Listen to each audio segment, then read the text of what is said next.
everybody. Welcome to another episode of Exploring Photography. I'm Mark Wallace. I'm here with Tasi, and today I want to show you a technique that is so simple that I debated even making this video, thinking it's too simple. However, people have seen some of the photos I've taken using this technique and ask, what kind of lighting setup was that? Well, the lighting setup is this. Just one simple strobe with a standard reflector. Now, a lot of people will take a brand new strobe like this, and the first thing they do is they'll take the standard reflector, this guy right here, they'll take it right off the flash and replace it with a big softbox or a big giant umbrella or an octabox, something.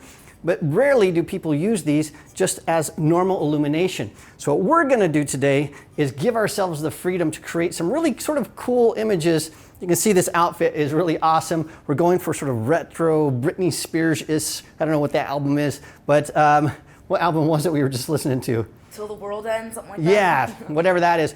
And we're gonna try to recreate sort of that kind of look. Now, we aren't gonna use this reflector here because it's a little bit shallow. And so instead, Tasi has this one, and it's a little bit deeper. So what that's going to do, when we throw that on our flash, is it's going to give us a little bit more directional, harder light. And then what we're gonna do with this is I'm not gonna put it to the side, I'm not gonna make it high or low. I'm going to put it directly over my camera. So it's just gonna be right there, and I'm gonna shoot right underneath it. What that's going to do is it's gonna have hard shadows under Tasi's chin. It's gonna have hard shadows along her arms. But because the light is on axis, we're not gonna get any shadows on the background. Speaking of backgrounds, let's go back here and show them what we have. So this is a concrete wall that's all kinds of texture and stuff. So what I've asked Tasi to do, she is gonna be on that wall, so you can just hop on that wall. And then to make this work, I've asked her to do some poses. So she's gonna be moving and vamping and doing all kinds of stuff. And then we're just gonna have one single strobe with a camera underneath, and then we're gonna fire away. I'm gonna meter this. I wanna shoot it about f9. If we get to f8 or f10, it doesn't matter. Ish is just fine. And then the key to making these pictures pop is a little bit of post-production, and I'll show that to you after we get done with the shoot. So without further ado, let's set up the light and let's shoot. Let's take a closer look at how this is set up. You can see that the light is directly over my camera, and so that it's a little bit in front, but what we want is we want that on-axis light. So as we're shooting Tasi, the light's gonna come straight in. We're gonna get great stuff. And the key is for Tasi to move and pose so that as we're shooting, we get great looks. Well, now that we have everything set up, you know where the light is. All that's left to do is take some photos. And so are you ready to go? Ready. All right, let's shoot right now. The key to this is the movement. So Tasi's gonna be moving around, playing with the wall, giving me all kinds of good stuff.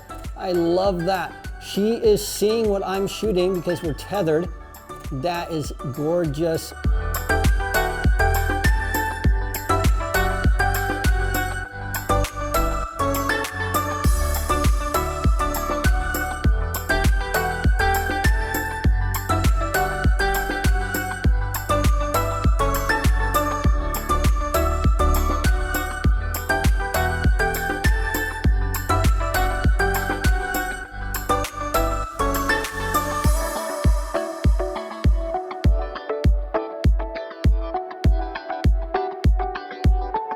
The wonderful thing about this is super, super simple. All you have to do, one light, meter it, we meter to f9, and then shoot away. Now there is a bit of special sauce that I've applied to these images. In fact, you can take a look at the selects here before I've edited them. There is a huge difference between these images and the ones you've been seeing in the video. And so what we're going to do is we're going to walk through this start to finish on one of these unedited images. I'm going to select this one right here because it has all of the elements that we want to change.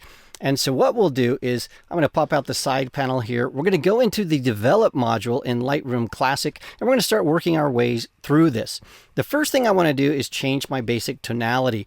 And so what I've done here is I'm going to go in and I'm going to warm this up a little bit. So this is going to go up to about 6,800 Kelvin. And so that's going to make this much warmer. And then I'm going to change the tint on this just slightly. So from 14, I'm going to take this down to 2. That gives me sort of the color that I'm looking for. And then I also want to go into the color mixer here. So I'm going to expand this. there's just way too much orange in this. And so I'm going to take this orange down to about negative 19, 20, something like that. And then that gives me much more accurate color. So then let's go back here to the basic adjustments. I'm going to do some things here. I'm going to go in, I'm going to open up the shadows by about 40%. And that's going to really bring out a lot of the detail in Tasi's hair. But then I want a little bit more contrast. So let's take the whites up to about 20-ish. And then let's take the blacks down in the opposite way. So about, again, about 20 or 19, something like that. You can already see that we're getting quite a bit of punch out of this, but I want even more. And so what we're going to do is we're going to go down here to our presence, and we're going to increase the texture just slightly. I don't want to overdo that, but that's going to bring out some of this background wall and some of Tasi's hair. And then what I'm going to do is I'm going to do something I don't normally do. I'm going to take the clarity and crank it way up.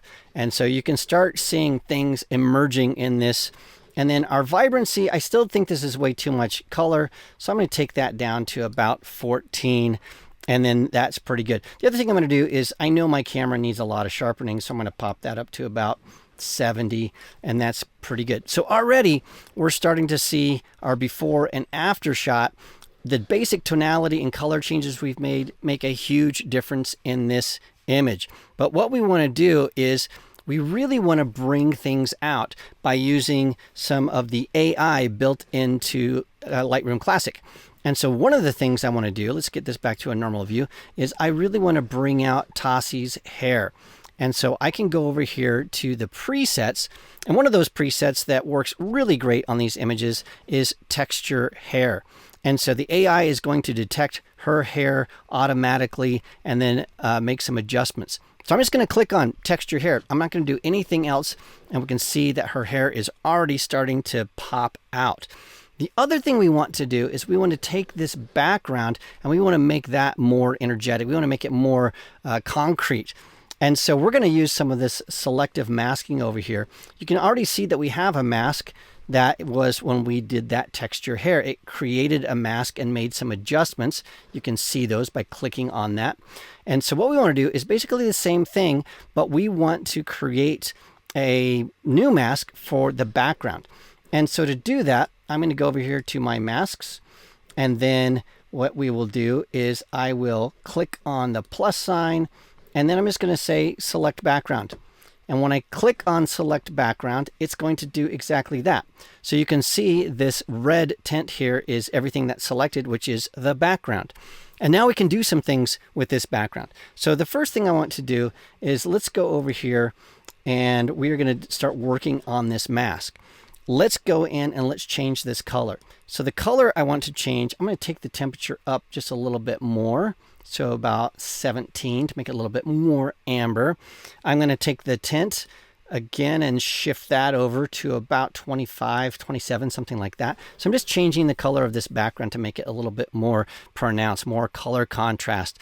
And then here's what we're really going to do to bring this out. We're going to go down here to our effects. We're going to take this texture and really take it up. So about 85%, 87%, something like that. And that's making everything on this background stand out. I'm even going to take the clarity up to about 10. That makes that really stand out. And then let's even go a little bit more. Let's dehaze this just a little bit. That's going to really bring out every single detail in that background. And now take a look. When we go in here to show this color bar, I'm going to close this. And then what we can do is we can see the before and after. I'm going to hit Shift Tab to kick out those side panels. Look at the difference in these two images. We're really starting to see some things.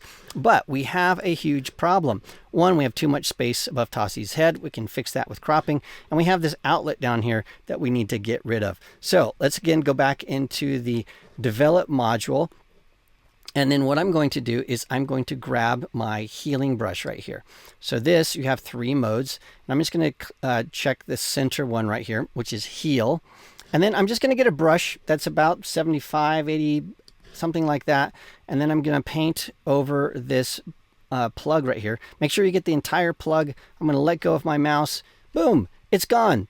And so what's happened is Lightroom Classic has taken an area of the texture here and replaced that plug. And so you just sort of brush over it and it disappears. It's like magic. Now we only have two more things we want to do. One of them is to go in here and crop this. Now for the video, I cropped these at a 5:7 aspect ratio. You can use whatever aspect ratio you want. So I'm going to go in here and crop this a little bit, something like that. Normally I wouldn't leave her knees in there. I don't like cropping below the knees, but I sort of like that. And plus I wanted to show you this plug, but I'm going to crop just above the knees for this one. So I will close that. And then the last thing I want to do is I'm going to go over here to the effects, and then I'm going to add just a little bit of post-crop vignetting to darken the edges. And there you go. You can see the before and after of this image. It is super, super easy. I love these pictures. They are fantastic. I love the simplicity of them because all we did, set up the light, and then you just got to go to town. So this is really a lighting setup that is for a model who knows how to move. And so if you don't have a Tasi, you're gonna be out of luck. Fortunately, you are here to make this all happen. Thank you so much. If you wanna see more of Tasi's stuff, I have put a link to all her socials in the description of this video. Make sure you check that out, as well as links to all of the lighting gear that we used in this video. And I highly encourage you, if you like this, give me some comments, ask some questions, give me a thumbs up, a like, subscribe, all that kind of stuff, so we can continue to make more videos for you. Thanks so much, Tasi, for being here, and thank you for watching. We'll see you again next time.